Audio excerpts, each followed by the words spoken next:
don't want to see that. It is actually really good. My sis, this is so good. It's good.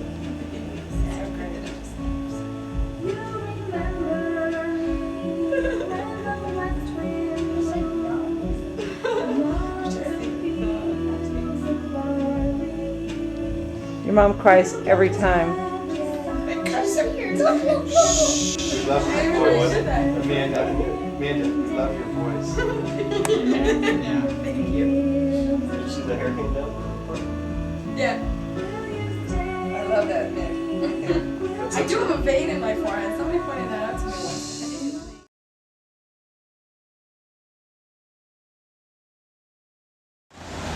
This is the little town of Versailles.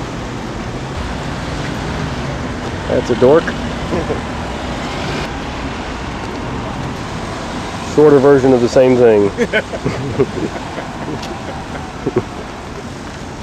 Now I have to tackle the cameraman.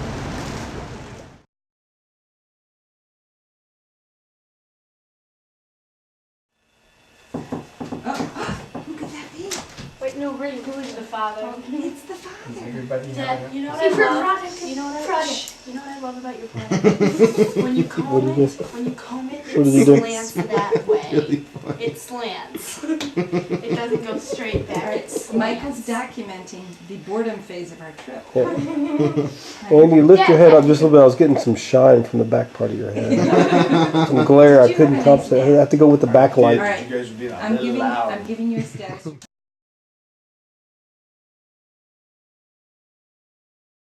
Anybody have a high moment or a low moment of the trip? All right, I'm thinking. I'm trying to sort out my high moments. Andy's low moments. Andy is the low moment? Is that No, Andy's low moment. Oh, Andy's low moment. That's a completely different topic. Now I have so many. Go ahead, Carl. My high point was watching the cameraman walk into a door. Before that, you were gonna say. Oh yeah. Breakfast was my lowest point. Too much bread for breakfast. Huh? Yeah, that's why I didn't eat it. Okay. High point. The beaches. The beaches. More than Disney? Yeah, Disney. Oh, I forgot about Disney. One good ride. What was that? Space Mountain. Space Mountain. Oh. What was it about the beaches that you liked? You would Those big. those trenches. Three of them could shoot at once with the gun. And Yeah. how'd you know that? No, I was in the room. Yeah. And it was built into the ground. Yeah. And only the top part was up, and then have the guns coming out. And we walked a little out of it. And if America tried to shoot in, it would miss every time. But that's what you gotta do. I think the Germans killed Americans because it was impossible to hit the buildings. But until America got up there and just threw grenades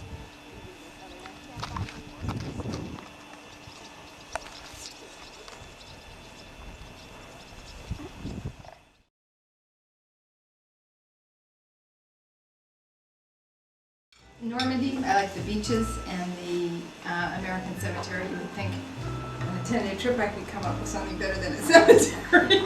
I did like the cemetery. And I really liked DeVray, that little town. That was nice. And I liked the pate in that restaurant in DeVray. That must have been the best food. Low point was somewhere in Paris chasing you around one night. Oh, The Carl. marathon? Yeah, the big guy. Oh, race. And making it all better. I think that might have been your low point too, huh, Ronnie? Yeah, that wasn't really much. The Fugue. Yeah. Look at someone else. Okay, all right, time to change. Sticker needs to be I got it made right. fun of. There's a, what happened in The Fugue? Amanda made fun of my eyeballs. I speared her and ran. Where'd you run to? I speared her. Okay. Where'd you run to? I don't know. I Just- ran. Into the city of Almost to Arc de Triomphe. Paris. Paris. No. It was a good run. It's a good run. It's called the Tour de France. Or at least Tour de Paris. Tour de Paris. Okay. My high point, the high point of this trip. The high point of this trip was, one of the high points was clearly the fact that I was walking out of the airplane terminal in Schiphol, knowing Schiphol. Schiphol. Schiphol. This is on tape, Carl. Yeah. We had two weeks ahead of us. That was like a great moment.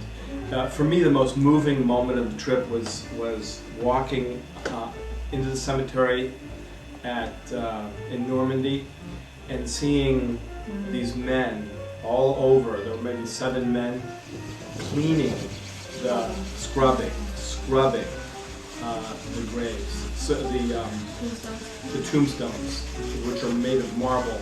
They were all really white. And I sat there and just talked to one of the guys, and apparently it's a crew that comes and they clean the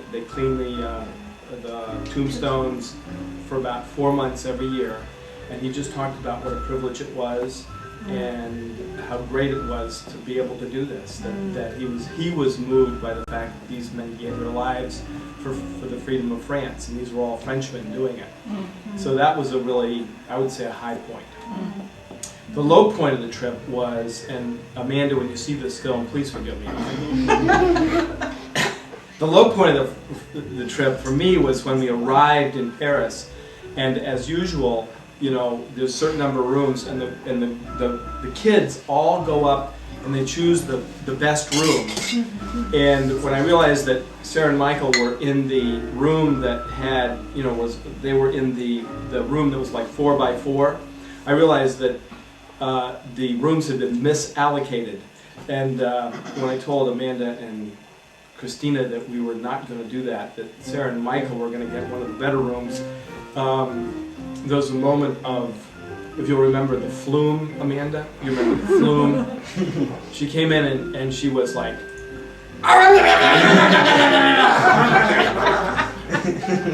in my face. And what's so great about my daughter Amanda is she can do that, and then she's just fine.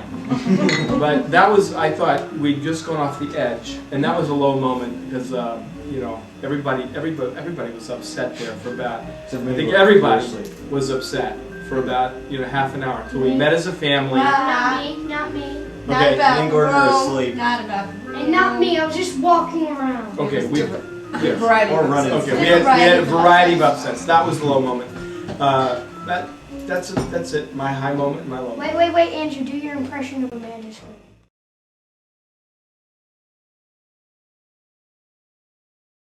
I'd say that my high moment was on the train to Disneyland, sharing the art of pushing buttons with Andy. What was that? What was that? I'm out of the loop on that. I don't know. Just how do you push other people's buttons? Is that Yeah, what you how to meant? push other people's buttons. To flatten them. To flatten the buttons. Oh yeah, Flatten the button. that makes it better. Yeah, and watching Andy push Carl's buttons without even saying a word. And I didn't have a low moment because I'm a perfect child. Oh yeah. That was your job. That's my job. What are you thinking? Don't listen to her. That's good, Andrew. That's very good. The perfect child, I'm the princess. the princess. Well, my high moment was Disneyland, obviously, and also the cemetery, the American cemetery. And I didn't have I was sick. You can count that as That's a definite low you can count moment of that the as a trip. low moment, but that doesn't remove me from being the perfect child as well. Of course not. I was the sick perfect child. No, see, yesterday Mom was Andrew knows what saying he's talking about. So, Is that my it? low moment was when I was sick, pretty much, yeah. One of the, I think one of my low points in general, one of the frustrations throughout the trip was just kind of getting into the rhythm of how Europeans do meals in general, which is you sit down for breakfast and they take your order, like at this last place we were at, they take your order for orange juice and it's like, where's my freaking coffee? You know, Denny's, it's like, you don't hit the seat and there's coffee in your cup. You know, that's what I'm used to. So Here, they got to make the coffee. So, but one of the other things that we always wanted to go up, get someplace, just get some coffee and hit the road. But that's not a European concept. You have to sit down and drink your coffee. So we were struggling. Martha and I were struggling with how is it that you ask for coffee to go. And Martha had this. She said, you know, I saw something. I saw something over a shop that said prêt à porter, which means ready to go. And she said that's how you say it. So I went into this little restaurant and ordered deux cafés prêt à porter. The guy kind of looked at me funny, and he says, "Emporter?" And I said, "Oui." So he serves it, and then I can't remember how did we find out? Afterwards, when we went back to the hotel, Oh, that's right. I suddenly realized. No, wasn't that I was actually asking the woman at the hotel. I went back to the hotel and I said, "How do you ask for coffee to go?" Asked, you know, kind of in French, and she didn't have the foggiest idea what I was talking about. So we had to kind of struggle with that, which really kind of proves the point that they don't do coffee to go. But she finally said, "à emporter." She said it slow enough so that I realized that not only was it not prêt à porter, but it was and then it was a different verb, emporter. And I was kind of looking it up, and I realized that porter, which is what I was using, P-O-T-E-R, really means to go, like to carry with you, or to wear. Which was, so really the net effect of it was that I asked for 2 coffees to wear on the way out. And that was how we learned about emporter. And then, as in true fashion with the distinction, as soon as we realized they were asking for emporter, you saw emporter all over the place. So. And I realized that where I had seen prêt-à-porter was over clothing. That's right. So it was ready to wear clothing. Ready to and wear we saw a lot of ready to wear clothing after that, I'll tell you. But yeah, Michael did a pretty good job of getting without wearing his coffee. That's He got it anyway. We thought that probably the only way to redeem it would have been if he'd have given it to us and we go, "Oh, that was great." It's an American thing. This is in Rouen, which was the major meltdown of the trip. And part of the problem was we'd been through this traffic jam for about an hour, and we had neglected to make sure that Gordon and Christina had anything to eat before we left that morning. So it was now like way after 4 o'clock in the afternoon. 4 o'clock in the afternoon. And Andy and Michael are parking the car, and the rest of the 6 of us, we found the first place that was open, which was a bar. It was some poor woman who didn't speak a word of English, and of course my French is like totally fluent. So I got put in charge of, and I did pretty good. We got 8 sandwiches. Jambon. That's right, avec jambon, au poulet, and then we learned the new term. Some were avec crudité, and some sans crudité, which sounds pretty weird, but it was lettuce and crap like that. So anyway, we're all drinking, the kids are having Cokes, and we wanted to get some more Cokes for the kids. And in France, you say coca. So we were saying encore deux coca. Well, Andy ordered. I tried out. This is the moment when I try out my French. I haven't said anything the Other entire than trip. sans enfant. All I said was coca. And I think I said deux coca. That's right. At which point the waitress says, "Deux coke, monsieur?" And we were all kind of saying, "Yeah." Yeah. Little did we know, the only other item on the menu besides sandwiches were croque monsieur, which is a cheese sandwich with ham. It's a ham and cheese sandwich. It's a ham and That's cheese, funny. like with the cheese hot on the sandwich, top right. and grilled. And we can't figure out why we're not getting our Cokes, and all of a sudden these ham and cheese sandwiches start appearing. Lots of ham and cheese 2 of them sandwiches. over there, we suddenly realize she's manufacturing a bunch more in the back because she thinks we're ordering Coke Monsieur as opposed to Cokes. And we had a few moments of clarifying, no, I meant the Coca-Cola. Anyway. Which is really the difficulty. The difficulty in with other languages is not the ordering, but just excusing yourself for all the blunders that you make, which is completely hopeless. You don't know how to get into it. Listen, I'm sorry, I didn't mean to. There's no going there at all. It's just no merci, or give me the bill. Whatever's on there, I'll pay it. Which trying to look good. That's generally the way we approach our approach. I just. Oh, that was a funny. That's another funny story. Because it was in Cannes, and this waiter. Actually, it's really interesting. In what we've learned in Amsterdam, you don't even bother asking people if they speak English. You just start speaking to them because the implication is everybody can speak English. But that's not the way it is in France. In France, truly, there were people. We frequently ran into people who knew a few words and could kind of get through an order. But their English was really not significantly, and maybe even worse than our French in many cases. So, which was nice. I think Martha and I both had a good time, kind of exercising our French. But one place a guy did speak a little bit of English, and so after he served us our drinks, he was gonna tell us, like they'd say bon appetit, but he was gonna say cheers or something like that. But what he said was cheese, which the horrifying thought is that's probably about the way that most of us sounded when we were speaking French to them. We were doing that throughout the day. Cheese reminds me of the last.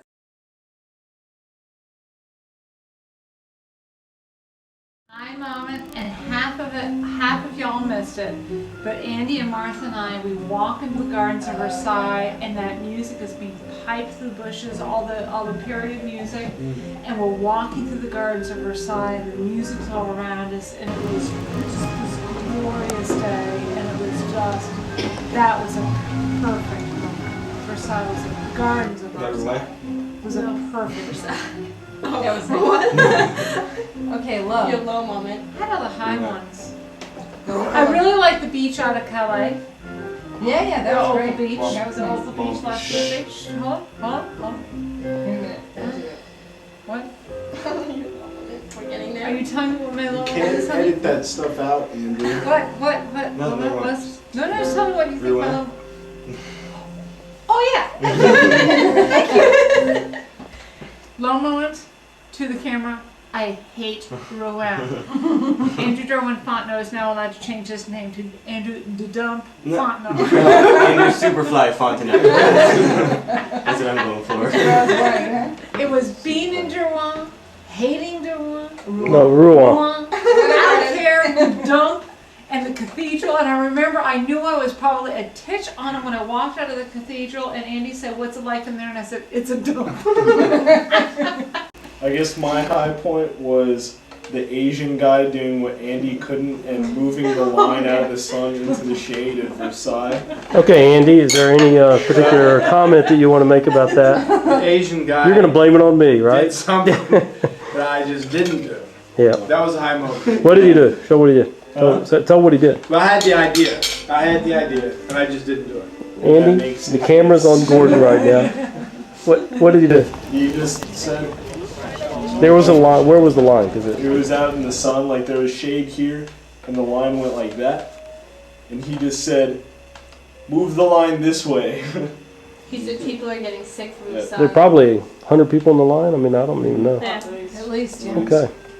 Foreshadowing our experience in Rouen. Huh? I was just commenting. Oh. And then I think the low point was having to read all the French menus and not knowing what they were saying at all. In the bread. Shut up. When it's your turn to talk, I'll tell you.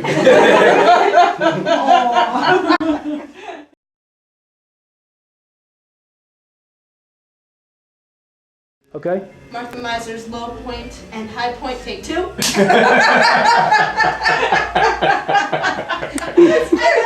right, I've got some new ones. I think one of my real high points was the Space Mountain. I really loved that ride, even though my head was going. I like that one. But what I really needed to revise was my low point was definitely Mont Saint Michel.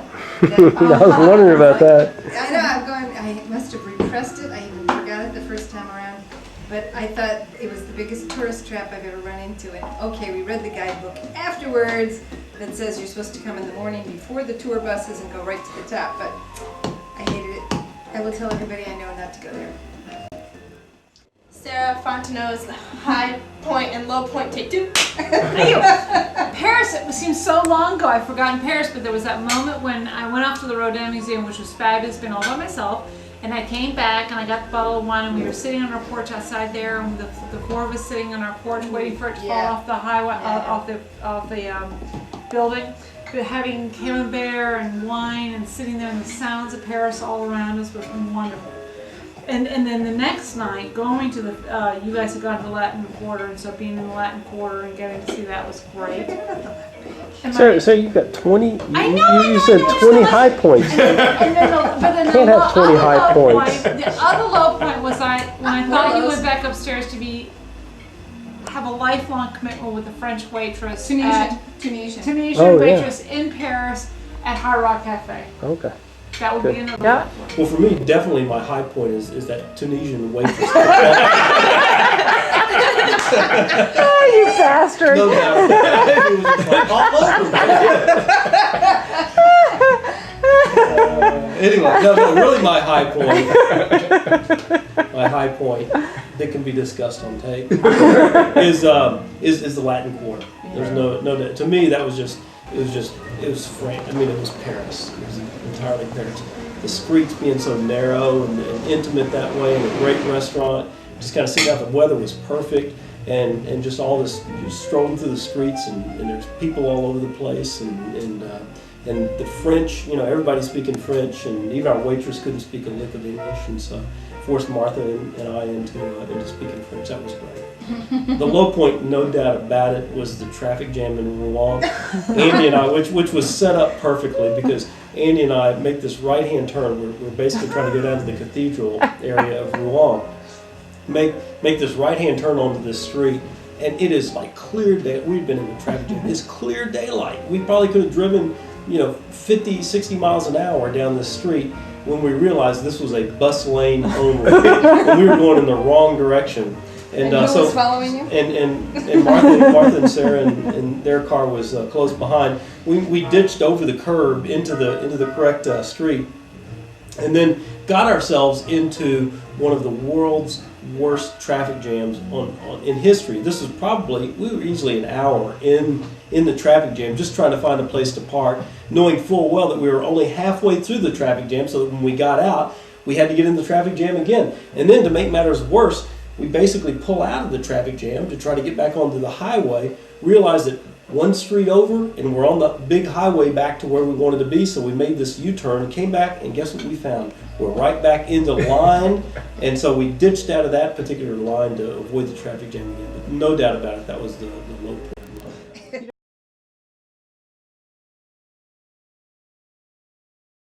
Really, one of the high points, I think, I'll speak for everybody. There was a moment that we were traveling, I think, back from Euro Disney back to Paris, and really one of the high points was Mickey joined us on the way home. And we had this extraordinary interview that we want to actually rehab with Mickey right now. And it was really just this, we realized Mickey was with us, and we realized we wanted to know things he can do and what things he can't do. So we'd like to introduce Mickey. Mickey, it's great to have you with us. It's really great. So Mickey, can you count to 10? I can count to 8. 8. When Amanda left us, was that good news? Yes. Because Mickey can count It's to like 8. 1, 2, 8, 9. It's Couldn't count to 9 Good actually. work, huh? Yeah. What other things did you discover that Mickey could do? Mickey can do the hey finger. And he can give you a thumbs up. He can do a hang loose, can He he? can do a hang loose. Mickey would be a good surfer. Can Mickey whistle? Can't whistle. Mickey would never do this, but if he was really pissed off, he could give you the He could bird, give you right? Yeah, but he would never do that. He would Show never. the camera how Mickey was. Mickey did that in Disneyland. We were all shocked, actually. I noticed that Mickey had a difficult time playing camp golf. So. Yes, he did. Mickey can do it. Mickey can't do it. He has trouble holding on to the thing because it's small. Maybe like a big pole. No, not even a big. He can't hold on to stuff very well. Mickey and Minnie can slap 8 though, can't they? They can slap 8. Slap 8. They can give a high 4.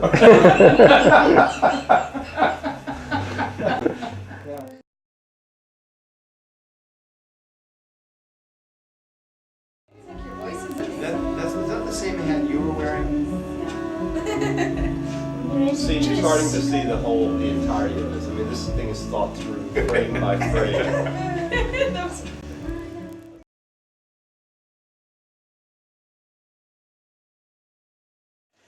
Happy birthday to you. Happy birthday to you. Happy birthday, dear Martha. Happy birthday to you. How old are you now? How old are you now?